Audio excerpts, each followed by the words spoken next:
Hello दोस्तों, कैसे हैं आप सब। मैं अज़रा जाफ़री आज लेके आई हैं एक ऐसी कहानी जो हमारे लखनऊ शहर की है। दोस्तों, लखनऊ शहर की तो आप लोगों को पहले भी बहुत सी घटनाओं के बारे में बता चुके हैं, लेकिन ये कहानी एक ऐसी जगह की है जिसके लिए हर इंसान सोचता है कि ऐसी जगहों भी आत्माओं का बसेरा हो सकता है। लेकिन ये सच है। लेकिन कहानी शुरू होने से पहले हमारे चैनल को लाइक और सब्सक्राइब करना ना भूलें, ताकि आने वाली अगली वीडियो आप तक आसानी से पहुंच सके। लखनऊ के शहर में एक पुराना रेस्टोरेंट था जिसका नाम था ज़ाफ़राना। ये रेस्टोरेंट अपने लजीज खाने और खूबसूरत सजावट के लिए मशहूर था, लेकिन इसमें छुपा था एक राज जो कोई भी नहीं जानता था। अर्जुन एक युवा लड़का था जो हाल ही में रेस्टोरेंट का काम काज देखता था। उसे अपने काम पर गर्व था और वो रेस्टोरेंट को नई ऊंचाइयों तक ले जाना चाहता था। अर्जुन को रेस्टोरेंट के पीछे के हिस्से में एक पुरानी डायरी मिली जो एक पुराने शेफ की थी जिसने ज़ाफ़राना में कई साल काम किया था। डायरी में कुछ अजीब सी बातें लिखी हुई थी। उसमें लिखा था, अंधेरे में ही असली स्वाद छुपा होता है। कुछ चीजें पकाने के लिए नहीं, बस छुपाने के लिए ही होती हैं। अर्जुन ने इसे एक अजीब सी गलती समझकर छोड़ दिया और रेस्टोरेंट के पीछे काम करने लगा। लेकिन जल्द ही अजीब सी चीजें होने लगी। एक रात जब अर्जुन रेस्टोरेंट को बंद करने वाला था, उसने देखा कि रसोई में एक कटोरे में कुछ खून सा दिखने वाला तरल था। वो चौंक गया, लेकिन जब उसने पास जाकर देखा तो वो बस लाल मिर्च की चटनी थी। अर्जुन ने इसे अपने दिमाग की गलती समझकर छोड़ दिया। लेकिन अगले दिन रेस्टोरेंट में कुछ अजीब सा स्टाफ बातें कर रहे थे। रसोई में एक छाया दिखी थी, पर कोई था ही नहीं वहाँ।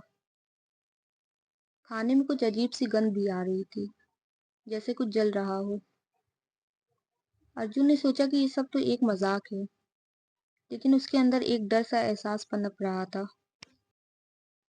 एक रात अर्जुन ने खुद रसोई में रुकने का फैसला किया, ताकि वो पता लगा सके कि आखिर क्या हो रहा है। रात के 12 बजे थे।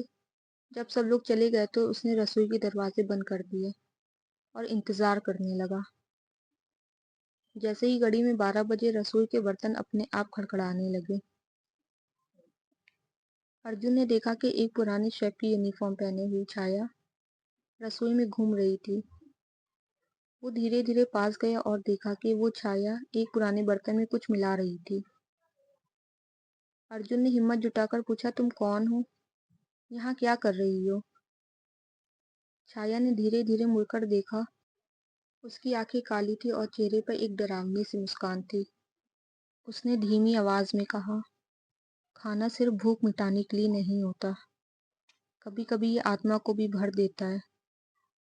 अर्जुन डर के मारे भागा, लेकिन वो छाया उसके पीछे पीछे आई।